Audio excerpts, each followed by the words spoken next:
സത്യമായിട്ടും നിങ്ങൾ കരുതുന്ന പോലെ ഞാൻ ശ്രുതിയുടെ ഇളയച്ചനൊന്നും അല്ല.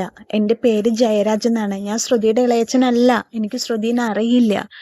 ശ്രുതിയുടെ അച്ഛൻ മലേഷ്യയിലാണെന്നോ ശ്രുതിയുടെ കുടുംബം എവിടെയാണെന്നോ ശ്രുതിയുടെ അച്ഛൻ മലേഷ്യയിലാണെന്നോ ഇതിനെപ്പറ്റി ഒന്നും എനിക്കറിയില്ല. ശ്രുതി പറഞ്ഞിട്ടാണ് ഞാൻ ഇങ്ങനെ ഒരു അഭിനയത്തിന് മുതിർന്നത്. കൂട്ടുകാരെ, ഇന്നത്തെ കഥയിൽ അടിപൊളി ത്രില്ലിംഗ് ആയിട്ട് നമ്മുടെ ബീരാനിക്ക എന്നുള്ള ജയരാജ് സത്യങ്ങൾ ചന്ദ്രോദയത്തിൽ വന്ന രവീന്ദ്രനോടും അതുപോലെ തന്നെ നമ്മുടെ ചന്ദ്രമതിയോടും എല്ലാവരോടും തുറന്നു പറയണം. സച്ചി രേവതിയും കൂടിയിട്ടാണ് അവരെന്നെ കൊണ്ടുവന്നേക്കണത്. അങ്ങനെ ശ്രുതിയുടെ മുഖം മൂടി അങ്ങനെ അഴിഞ്ഞു വീഴുന്നൊരു ത്രില്ലിംഗ് ആയിട്ടുള്ള എപ്പിസോഡാണ് ഇന്നത്തെ ചെമ്പനീർ പൂവ്. അപ്പോൾ എല്ലാ കൂട്ടുകാർക്കും ചെമ്പനീർ പൂവിലേക്ക് സ്വാഗതം. അപ്പം നമ്മുടെ അശോകൻ അങ്കിളിൻ്റെ മോളുടെ കല്യാണത്തിന് എല്ലാവരും പോയിട്ടുണ്ടായിരുന്നല്ലോ. പോയിട്ട് ബീരാൻ പറഞ്ഞിട്ടുണ്ടായിരുന്നു, ബീരാൻ്റെ ഒരു ഭീഷണി ഉണ്ടായിരുന്നു ശ്രുതിയോട്, എത്രയും പെട്ടെന്ന് നീ നിൻ്റെ വീട്ടുകാരെ ഇവിടുന്ന് പറഞ്ഞു വിടണം, എന്നാൽ മാത്രമേ എനിക്കിവിടെ പെരുമാറാൻ പറ്റുള്ളൂ. നിനക്കറിയാലോ, ഞാൻ വിളിച്ചിട്ട് വന്ന ബന്ധുക്കൾ സുഹൃത്തുക്കളാണ് ഇവിടെ ഉള്ളത്, എനിക്ക് അവരോടൊന്നും സംസാരിക്കാൻ പറ്റിയിട്ടില്ല. എൻ്റെ മോനാണ് അവൻ, എൻ്റെ മോനെ പോലെയാണ് അവൻ, എൻ്റെ പെങ്ങളുടെ മോനാണ്, അവനൊന്നും അനുഗ്രഹിക്കാൻ പറ്റിയിട്ടില്ല എന്നൊക്കെ പറഞ്ഞിട്ട് ശ്രുതിനെ ഭീഷണിപ്പെടുത്തേണ്ട. എന്ത് വന്നാലും ഞാൻ ഇവിടുന്ന് പോവില്ല, ശ്രുതി നീ നിൻ്റെ ആൾക്കാരെ പറഞ്ഞു വിടണം എന്ന് പറഞ്ഞിട്ട് ബീരാൻ ഭീഷണിപ്പെടുത്തിയിട്ടുണ്ട്. ആ ഭീഷണി അനുസരിച്ച് ശ്രുതി എല്ലാവരെയും പറഞ്ഞു വിടാണ് വീട്ടിലേക്ക്. ഓരോരുത്തരായിട്ട് പറഞ്ഞു വിട്ടു. സച്ചിനെ രേവതിനെ അടക്കം പറഞ്ഞു വിട്ട് ശ്രുതി ആ സന്തോഷത്തിൽ ശ്രുതി ഓട്ടോ വിളിച്ചിട്ട് ശ്രുതിനെ വിളിച്ചിട്ട് ഷോപ്പിലേക്ക് പോവാണ്. ഷോപ്പിലേക്ക് പോകുന്ന സമയത്താണ് പെട്ടെന്ന് ഇവരെ ഇറങ്ങാൻ ഇരിക്കുന്ന സമയത്ത്, അതായത് അശോകേട്ടൻ്റെ മോളും മരുമോനും കൂടിയിട്ട് ഇറങ്ങാക്കുന്ന സമയത്ത് സച്ചിയുടെ രേവതിയുടെ അനുഗ്രഹം മേടിക്കാൻ വേണ്ടി ഇവരെ അന്വേഷിക്കുമ്പോൾ ഇവരെ കാണാനില്ല. അപ്പോൾ അശോകേട്ടൻ ഫോൺ വിളിക്കുമ്പോൾ സച്ചി പറയാണ്, ഞങ്ങൾ പോന്നു അങ്കിളെ പറയണം, നിങ്ങൾ എന്ത് പണിയാണ് ചെയ്ത്, മാളും നിങ്ങളുടെ അനുഗ്രഹം മേടിക്കണം എന്ന് പറഞ്ഞിട്ടാണ് ഇരിക്കുന്നത്, ഇതെങ്ങനെ ശരിയാവും, നിങ്ങൾ വേഗം തിരിച്ചു പോവാ, അവളുടെ ഒരു ആഗ്രഹമല്ലേ എന്ന് പറയുമ്പോൾ അങ്ങനെ സച്ചി രേവതിയും പാതി വഴിയിൽ നിന്ന് തിരിച്ചു വരണോടുകൂടി ശ്രുതിയുടെ മൊത്തം പ്ലാനിങ് അവിടെ പോയി. അത് ശ്രുതി അറിഞ്ഞിട്ടില്ല കേട്ടോ. ഇവർ തിരിച്ചു വരുന്ന കാര്യം ശ്രുതി അറിഞ്ഞിട്ടില്ല. ശ്രുതിയുടെ എല്ലാ കണക്കുകൂട്ടലുകളും തെറ്റുന്ന ഒരു നിമിഷമാണ് സച്ചി രേവതി വണ്ടി തിരിച്ച് ഓഡിറ്റോറിയത്തിലേക്ക് തിരിച്ചു വരുന്ന ദൃശ്യം. അവരങ്ങനെ ഓഡിറ്റോറിയത്തിൽ വന്നു, വരനെയും വധുവിനെ അനുഗ്രഹിച്ചു. അത് കഴിഞ്ഞ് അവർ മാറി നിൽക്കുന്ന സമയത്ത് അമ്മാവനെ കാണാനില്ലല്ലോ എന്ന് പറയാണ് ഫെബിൻ പറയുന്ന സമയത്ത് ഇവരൊക്കെ എല്ലാവരും, അതായത് സച്ചിയുടെ വീട്ടുകാരെല്ലാവരും ശ്രുതിയുടെ വീട്ടുകാരെല്ലാവരും പോയ സന്തോഷത്തിൽ ആർമാദിച്ച് മുണ്ടൊക്കെ മടക്കി കുത്തി വരികയാണ്. നമ്മുടെ കഥാനായകൻ നമ്മുടെ ബീരാനിക്ക എന്നുള്ള ജയരാജ് കയറി വരുന്ന സമയത്ത് ചെറുക്കനെ പെണ്ണിനെയൊക്കെ അനുഗ്രഹിച്ച് പെട്ടെന്ന് ഇങ്ങോട്ട് തിരിവിൽ ഇവർ കാണുന്നത് ആരെയാണ്? സച്ചിനെ രേവതിയാണ്. അപ്പോൾ ഇവർ ഇത് കണ്ടിട്ട് ആകെ ഞെട്ടി നിൽക്കണേ, ഇത് ശ്രുതിയുടെ ഇളയച്ചനല്ലേ, ഇദ്ദേഹം എന്താ ഇവിടെ എന്നൊക്കെ ചോദിച്ചിട്ട് ആകെ അമ്പരന്ന് നിൽക്കുകയാണ് സച്ചി രേവതി. അപ്പോൾ സച്ചിനെ രേവതിനെയും കാണുമ്പോൾ അശോകൻ വേഗം പറയും, ഇവിടെ വാ, കുറേ ആയി ഫെബിൻ്റെ അമ്മാവൻ നിങ്ങളെ പരിചയപ്പെടണം എന്ന് പറയണു പറഞ്ഞിട്ട് അമ്മാവനെ വിളിച്ചിട്ട് പരിചയപ്പെടുത്തുമ്പോൾ ആകെ എന്താ പറയേണ്ടതെന്നുള്ള അവസ്ഥ ഇല്ലാണ്ട് ആകെ ചമ്മി നിൽക്കുകയാണ് ജയരാജ് എന്നുള്ള ബീരാനിക്ക. കാരണം സത്യങ്ങളുടെ മുഖംമൂടികൾ, അതായത് കള്ളങ്ങളുടെ മുഖംമൂടികൾ അഴിഞ്ഞു വീണു തുടങ്ങി. അപ്പോൾ സച്ചി രേവതിയും ചോദിക്കുകയാണ്, ഇത് ആരാ ചോദിക്കുമ്പോൾ പറയുകയാണ്, ഇതാണ് പയ്യൻ്റെ അമ്മാവൻ, അദ്ദേഹത്തിൻ്റെ കുടുംബത്തിൻ്റെ എല്ലാ കാര്യങ്ങളും ചെയ്ത് ഇദ്ദേഹമാണ്, കല്യാണത്തിന് ആദ്യാവസാനം ഇദ്ദേഹമാണ് എന്നൊക്കെ പറയുമ്പോൾ അശോകേട്ടൻ വീണ്ടും വിളിച്ചിട്ട് സച്ചിനെ രേവതിനെ അമ്മാവന് പരിചയം കൊടുക്കും. ഇതാണ് സച്ചി രേവതി, ഇവർ കാരണം കൊണ്ടാണ് ഈ കല്യാണം നടന്നതെന്നൊക്കെ പറഞ്ഞ് പരിചയപ്പെടുത്തുമ്പോൾ അമ്മാവന് ഇനി ഒന്നും പറയാനില്ല. അമ്മാവൻ്റെ മൂടുപടം മുഴുവൻ അഴിഞ്ഞു വീണു. അപ്പോൾ അദ്ദേഹം ഒരു സിനിമാ നടനാണ്, അതിൽ ആദ്യം ചെയ്ത ക്യാരക്ടറാണ് ബീര എന്നുള്ള വേഷം, ആ പേരിൽ തന്നെയാണ് അദ്ദേഹം ഇപ്പോഴും അറിയപ്പെടുന്നത് എന്നൊക്കെ പറയാൻ. ഇത് കേൾക്കുമ്പോൾ സച്ചി പറയണം, എനിക്കറിയാം, ഇത് മാത്രമല്ല അദ്ദേഹം ഒരു ഇളയച്ചൻ എന്നുള്ള കഥാപാത്രം ചെയ്തിട്ടുണ്ട്, ആ കഥാപാത്രം അദ്ദേഹം നന്നായി ആടി തിമർത്തുണ്ട് എന്ന് പറയാണ്. അല്ലേ രേവതി ചോദിക്കുമ്പോൾ അതെ സൂപ്പറായിരുന്നു അഭിനയം എന്നൊക്കെ പറയണേ. അതും ഇതിനിടയ്ക്ക് ഉണ്ടായിരുന്നു, അപ്പം നിങ്ങൾക്ക് പരിചയമുണ്ടോ? പിന്നെ പരിചയമില്ലാതെ എന്നൊക്കെ പറയാണ് കേട്ടോ സച്ചി രേവതി. അപ്പോൾ ഇളയച്ചന് മനസ്സിലായി, എല്ലാതും ഇവർക്ക് മനസ്സിലായി എന്ന് മനസ്സിലാവാണ്. അതൊക്കെ കഴിഞ്ഞിട്ട് അങ്ങനെ ഇളയച്ചൻ്റെ മൂടുപടം മുഴുവൻ അഴിഞ്ഞു വീണ ശ്രുതിയുടെ കള്ളത്തരങ്ങൾ മുഴുവൻ പുറത്താവും എന്നുള്ള ഏകദേശ സിറ്റുവേഷനിലാണ് നമ്മുടെ ചെമ്പനീർ പൂവ് ഇന്നലത്തെ കഥയിൽ അവസാനിക്കുന്നത്. പക്ഷേ ഈ സമയത്ത് ചന്ദ്രോദയത്തേക്ക് തിരിച്ചു വന്ന ശ്രുതി സന്തോഷം സഹിക്കാൻ വയ്യാതെ അവർ വീണ്ടും എല്ലാവരെയും മണ്ടന്മാരാക്കി എന്നുള്ള സന്തോഷത്തിൽ പായസമൊക്കെ വെക്കുകയാണ്. എന്നിട്ട് മീരേനെ വിളിച്ച് പറയാണ്, മീരേ കല്യാണമൊക്കെ കഴിഞ്ഞ് എത്തി നോക്കുമ്പോൾ മീരേ ഞാൻ പായസം വെക്കുക. അതെന്താ ചോദിക്കുമ്പോൾ പറയണ, എൻ്റെ വീട്ടുകാർ വീണ്ടും മണ്ടന്മാരായി മീരേ, ഇളയച്ചൻ വന്നിട്ടുണ്ടായിരുന്നു, ഇളയച്ചൻ ആരാന്നറിയോ, അവരുടെ അമ്മാവനാണ് എന്നൊക്കെ പറയുമ്പോൾ ചെക്കൻ്റെ അമ്മാവനാണെന്നൊക്കെ പറയുമ്പോൾ അയ്യോ അപ്പോൾ ശ്രുതി അവരൊക്കെ കണ്ടില്ല ചോദിക്കുമ്പോൾ അവരൊന്നും കണ്ടില്ല, കാണാതെ എല്ലാവരും ഞാൻ പാക്കപ്പ് ചെയ്ത് വിട്ടു, ഒരാളും ആളെ കാണാതെ ഞാൻ പാക്കപ്പ് ചെയ്തു എന്നൊക്കെ പറഞ്ഞിട്ട് അങ്ങനെ ശ്രുതി വളരെ വിജയിച്ച് മാത്രമേ ഞാൻ അതിൻ്റെ സന്തോഷം ഒന്ന് ആഘോഷിക്കാൻ വേണ്ടി ഇത്തിരി പായസം ഉണ്ടാക്കുകയാണ്, ഞാൻ എല്ലാവരും വരുമ്പോഴേക്കും എന്നൊക്കെ പറഞ്ഞിട്ട് ശ്രുതി ഭയങ്കര ആർമാദിക്കലിലാണ് ഇരിക്കുന്നത്. അപ്പോൾ ഇത് കേൾക്കുമ്പോൾ മീര പറയണത് നീ പഠിച്ച കള്ള് തന്നെ ശ്രുതി, നിന്നെപ്പോലെ നിനക്ക് മാത്രമേ പറ്റുള്ളൂ എന്നൊക്കെ പറയുകയാണ് മീര. അങ്ങനെ ശ്രുതി അതിൻ്റെ സന്തോഷത്തിൽ ഇങ്ങനെ ആർമാദിച്ച് പായസമൊക്കെ അടുപ്പത്ത് വെച്ച് പായസമൊക്കെ ഉണ്ടാക്കുകയാണ്. അങ്ങനെ ആ സമയത്ത് അങ്ങനത്തെ ആ ഒരു എപ്പിസോഡിലാണ് ഇന്നലത്തെ കഥ നിൽക്കുന്നത്. അപ്പോൾ ഇന്നത്തെ എപ്പിസോഡിലാണ് ബീരാനിക്കയുടെ മുഖംമൂടി എല്ലാം ചന്ദ്രോദയത്തിൽ വന്നിട്ട് സച്ചി രേവതിയും കൂടി പൊളിച്ചെടുക്കണത്. അങ്ങനെ ശ്രുതി പായസമൊക്കെ ഉണ്ടാക്കിയ ആ സമയത്ത് വണ്ടി വന്നു, ശ്രുതി വന്നിട്ട് ശ്രുതി നിനക്കിപ്പോൾ എന്തൊരു സന്തോഷമാണ്, നീ ഇപ്പോൾ രാവിലെ ഇങ്ങനെ എല്ലാം ഉണ്ടായിരുന്ന നല്ല ടെൻഷനിലായിരുന്നല്ലോ നീ എന്നൊക്കെ പറയുമ്പോൾ ഞാൻ പായസം വെച്ചിട്ടുണ്ട് ശ്രുതി സന്തോഷ വാർത്തയ്ക്ക് എന്നൊക്കെ പറയുമ്പോൾ ആണോ. അപ്പോൾ ശ്രുതി വിചാരിക്കും ശ്രുതി പ്രഗ്നൻ്റ് ആണെന്ന് വിചാരിച്ചിട്ട് ശ്രുതിനെ എടുത്തിട്ട് പൊക്കി വട്ടം കറക്കാണ്. വട്ടം കറക്കുമ്പോൾ ആ ധാരണകളൊന്നും തിരുത്തണില്ല ശ്രുതി. ആ സമയമാകുമ്പോഴേക്കും ചന്ദ്രമതി രവീന്ദ്രനും കൂടിയിട്ട് കല്യാണത്തിൻ്റെ തിരക്കൊക്കെ കഴിഞ്ഞ് കാറിൽ വന്ന് ഇറങ്ങാണ്. അവർ വന്ന് ചന്ദ്രോദയത്തിലേക്ക് വന്ന് ഇറങ്ങുന്ന സമയത്ത് അങ്കിളും ആൻറ്റിയും വന്നോ, ഞാൻ ഈ പായസം എടുക്കാൻ പറയുമ്പോൾ പായസമോ അതെന്താപ്പം ഇന്ന് വിശേഷം, ഒരു സന്തോഷ വാർത്ത ഉണ്ടമ്മേ, സന്തോഷ വാർത്ത ഉണ്ട് പറയണ ശ്രുതി. എന്തായാലും ശ്രുതി ആദ്യം പായസം കൊണ്ടിട്ടെ, ശ്രുതി നീ ഇപ്പോൾ പായസം എടുത്തിട്ട് വാന്നൊക്കെ പറയാണ്. അങ്ങനെ ചന്ദ്രമതി രവീന്ദ്രനും കൂടി അവിടെ ഇരുന്നു. നമ്മളല്ലേ ഇപ്പം ഇന്ന് പായസം കുടിച്ചു, ഇനിയിപ്പോൾ എന്താ പായസം വയ്ക്കുമ്പോൾ എന്തായാലും ശ്രുതി ഉണ്ടാക്കിയതല്ലേ കഴിക്കാം അമ്മേ എന്നൊക്കെ പറയാണ്. അങ്ങനെ ശ്രുതി പായസം എടുക്കാൻ പോയി പായസമൊക്കെ എടുത്ത് കൊണ്ടുവന്ന് വെച്ചിട്ട് എല്ലാവർക്കും പായസം കൊണ്ടുവന്ന് ടീപ്പോയുടെ മുകളിൽ വെച്ച സമയത്താണ് നമ്മുടെ സച്ചി രേവതിയും ഡോറ് തുറന്ന് കാറ് കൊണ്ടുവന്ന് ചന്ദ്രോദയത്തിന് മുമ്പിൽ നിർത്തി ഡോറ് തുറന്ന് ചന്ദ്രോദയത്തിലേക്ക് കയറി വരുന്നത്.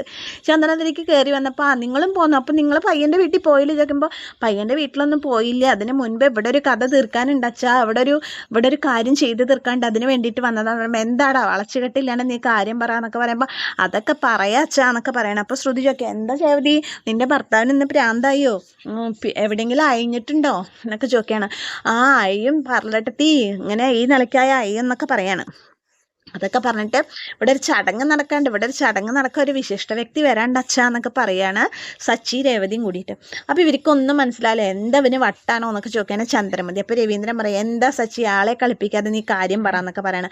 ഒക്കെ പറയാച്ച അതിന് മുമ്പ് എനിക്ക് പാർലട്ടത്തിയോട് ഒരു കാര്യം പറയാനുണ്ട് പറയണം. അപ്പോൾ എന്താ ചോദിക്കുമ്പോൾ പറയും പാർലട്ടത്തി നിങ്ങളുടെ അച്ഛൻ മലേഷ്യയിൽ ഭയങ്കര കോടീശ്വരനാന്നല്ലേ പറഞ്ഞ്, മരിച്ചില്ല അദ്ദേഹത്തിന് കോടിക്കണക്കിന് സ്വത്തുകളൊക്കെ നിങ്ങൾക്ക് കിട്ടുന്നല്ലേ പറഞ്ഞ്.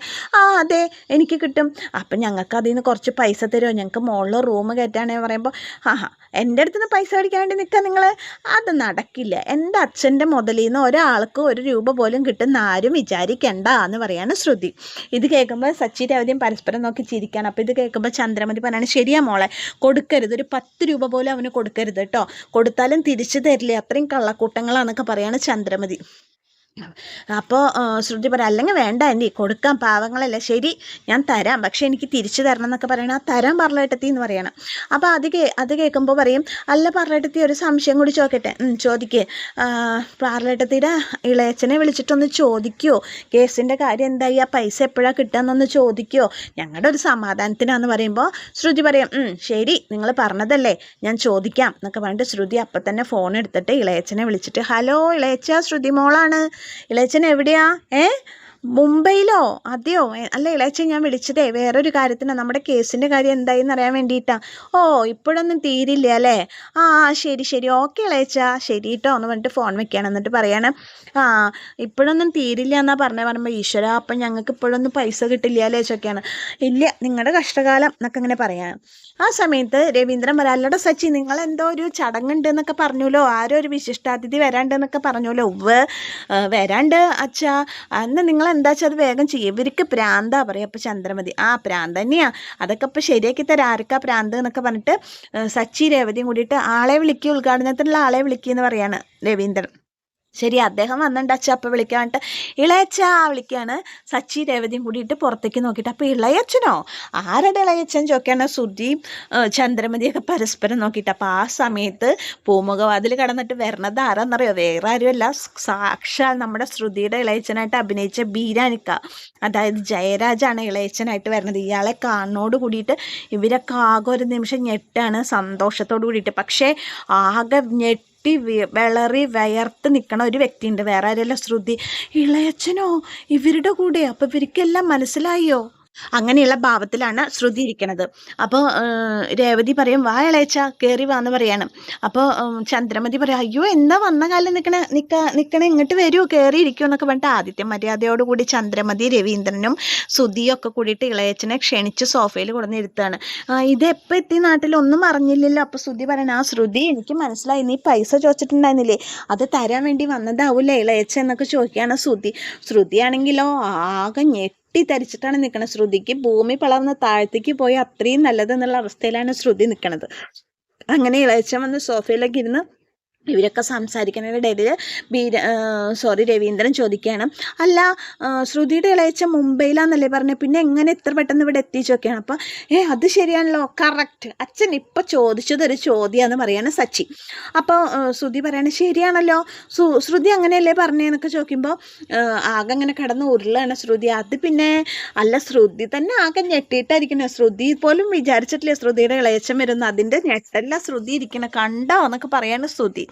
അപ്പം സച്ചി പറയും പാർലേട്ടത്തിയുടെ ഇളയച്ചൻ ബോംബെയിലൊന്നും അല്ല അച്ഛൻ ഉണ്ടായിരുന്നു. അച്ഛനറിയോ ഇദ്ദേഹം ആരാണെന്ന്? ഇദ്ദേഹം ഇന്ന് കല്യാണം നടന്ന ഫെബിൻ്റെ അമ്മാവനാ പറയും. അപ്പോൾ രവീന്ദ്രൻ ഫെബിൻ്റെ അമ്മാവനോ? അപ്പോൾ ശ്രുതിക്ക് മനസ്സിലായി കള്ളങ്ങളെല്ലാം പുറത്തായി. എല്ലാം സച്ചി രേവതി അറിഞ്ഞു ഇനി ഒന്നും ചെയ്യാനില്ല. അപ്പോൾ ശ്രുതി വീണടത്ത് കിടന്ന് ഉരുളാണ്. ശ്രുതി പറയാണ് അതേ ആവശ്യമില്ലാത്ത ഓരോന്ന് പറയരുത് വെറുതെ ഓരോന്ന് പറഞ്ഞുണ്ടാക്കുക പറയുമ്പോൾ ചന്ദ്രമതി പറയും ശരിയാ ഇവർക്ക് വിറ്റളോ വെറുതെ ഓരോന്ന് പറഞ്ഞുകൊണ്ട് ഇരിക്കുകയാണ് വേറെ പണിയൊന്നുമില്ല എന്നൊക്കെ പറയാണ്. അപ്പോൾ സച്ചി പറയും അല്ല അച്ഛാ സത്യം ഞാൻ പറഞ്ഞത് ഇദ്ദേഹം ശ്രുതിയുടെ ഇളയച്ചനൊന്നല്ല പാർലേട്ടത്തിയുടെ ഇളയച്ചനൊന്നല്ല ഇത് ഇന്ന് കല്യാണം നടന്നില്ലേ അവിടുത്തെ ഫെബിൻ്റെ അമ്മാവനാണ്. ഇദ്ദേഹമാണ് അവിടെ ഓടിച്ചാടി നടന്ന കല്യാണത്തിൻ്റെ എല്ലാ കാര്യങ്ങളും നോക്കിയിട്ടുണ്ടായിരുന്നത്. അപ്പോൾ രേവതി പറയാം അതെ അച്ഛാ ഇത് ശ്രുതിയുടെ ഇളയച്ചനൊന്നല്ല അല്ലെങ്കിൽ അച്ഛൻ അദ്ദേഹത്തിനോട് തന്നെ ചോദിച്ചു നോക്കുന്നൊക്കെ പറയണം. അപ്പോൾ ശ്രുതി ആകെ ഇങ്ങനെ ഞെട്ടിത്തരിച്ച് നിൽക്കുകയാണ് കേട്ടോ. അപ്പോൾ ഇളയച്ചനോട് ചോദിക്കാൻ രവീന്ദ്രൻ നിങ്ങൾ ശ്രുതിയുടെ ഇളയച്ചനല്ലേ അപ്പം ഇത്രയും കാലം നിങ്ങൾ ഞങ്ങളോട് നുണ പറഞ്ഞ് പറ്റിക്കായിരുന്നോ ശ്രുതിയുടെ ഇളയച്ചനാന്ന് പറഞ്ഞിട്ട് നിങ്ങൾ നുണ പറയായിരുന്നോ ഞങ്ങളോട് എന്നൊക്കെ അങ്ങനെ ചോദിക്കുകയാണ്. അപ്പോൾ ഇളയച്ചൻ പറയാണ് എന്താ ചെയ്യേണ്ടതെന്ന് അറിയാതെ നിൽക്കുന്ന സമയത്ത് പെട്ടെന്ന് ശ്രുതി പറയാണ് അതെ ഇവരുടെ നുണ കേട്ടിട്ട് ഇദ്ദേഹത്തിനോട് ചോദിക്കാൻ നിൽക്കുക ഇദ്ദേഹത്തിൻ്റെ ഇളയച്ചൻ തന്നെയാണ് എൻ്റെ അച്ഛൻ്റെ അനിയൻ തന്നെയാണ് അതിൽ യാതൊരു വിധ വ്യത്യാസമില്ല ഇളയച്ചൻ വന്നേ നമുക്ക് വീരയുടെ വീട്ടിൽ പോവാം എന്ന് പറഞ്ഞിട്ട് ഇളയച്ചൻ്റെ കയ്യും പിടിച്ച് ശ്രുതി നീക്കാൻ നിൽക്കുന്ന സമയത്ത് പെട്ടെന്ന് സച്ചി വന്നിട്ട് പറയാണ് നിക്ക് പാർലേട്ടത്തി പോവാൻ വരട്ടെ ഇദ്ദേഹത്തിൻ്റെ വായിന്ന് എല്ലാ സത്യങ്ങളും അറിഞ്ഞിട്ട് നീ മീരയുടെ വീട്ടിൽ കൊണ്ടുപോയാൽ മതി എന്നൊക്കെ പറയണം. അപ്പോൾ രേവതി പറയും ശ്രുതി മതി നിന്റെ കള്ളക്കളി നിർത്തിക്കോ നിന്റെ എല്ലാ കള്ളത്തരങ്ങളും ഒന്ന് പുറത്തു വരാൻ പോവാണ് അദ്ദേഹം പറയണത് എല്ലാവരും കേൾക്കട്ടെ നീ ഇദ്ദേഹത്തിൻ്റെ കൂടെ നിന്നിട്ടല്ലേ നീ കുടുംബത്തിലുള്ള എല്ലാവരും പറ്റിച്ചത് അറിയട്ടെ എല്ലാവരും അറിയട്ടെ എന്ന് പറയാണ്.